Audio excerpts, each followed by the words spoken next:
তো দেখো বন্ধুরা, আমাদের এখানে ছট পূজা উপলক্ষে বাজার বসেছে। মানে ওই নন বেঙ্গলি যে ধর্মাবলম্বীরা আছে তাদের যে ছট পূজা তোমাদেরকে বলেছিলাম, আর ছট পূজার ভিডিও শেয়ার করবো। বিভিন্ন রকম ফল, আখ, অনেক দোকান বসেছে। এই জায়গাটাতে এমনি নর্মালি ফাঁকাই থাকে। দেখতে পাচ্ছ যে বলেছিলাম গোটা ফল, এই কলার কাদিগুলো দেওয়া হয়। তারপরে পুজোর পরে এগুলোই ছিঁড়ে ছিঁড়ে প্রসাদ রূপে মানে সবাইকে দেওয়া হয়। মানে দেখো মূলো আছে, তারপর অনেক জাম্বুরা, অনেকে বাতাবি লেবু বলে। এখানে যেগুলো হলুদ গাছ মানে নিয়মে লাগে, মানে পূজার সব উপকরণ, বিভিন্ন রকম জিনিস আছে এখানে।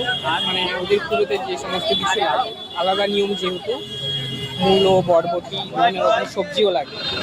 আর এখানে আরেকটা জিনিস বলে রাখি, আমাদের এখানে এই সিজনটাতে মানে ছট পূজার 1 সপ্তাহ আগে থেকে প্রচণ্ড মানে সবজির দাম থাকে। কেন কিনা পুজোর সিজন বুঝতেই পারছো, কোনো একটা ওকেশন বিশেষে ফল সবজির দাম হয়। আর এই সময় আমাদের এখানে শিলিগুড়িতে মেনলি সবজির দাম প্রচুর থাকে। আর উল্টো দিকে ডিম, যে সমস্ত মানে আমিষ জাতীয় সবজি যেগুলো আছে, মাছ, মাংস, এগুলোর দাম কমে যায়। কেন কিনা বেশিরভাগ লোকই এগুলো খায় না এই কটা দিন। আর এই যে এখানে দেখো আরও কলার কাঁদি প্রচুর, মানে কলার হাট বসেছে বলা যেতে পারে। এই কলার কাঁদিগুলোই মানে গোটাগুটি পুজোতে অর্পণ করা হয় ছট মায়ের উদ্দেশ্যে।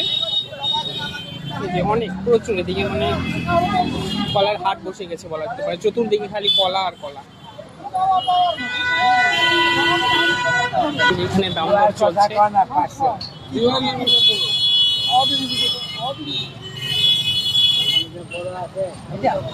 মানে কলার দামও এই সময় প্রচন্ড বেশি থাকে। দাম দর করে এই যে উনি হয়তো কিনে নিল।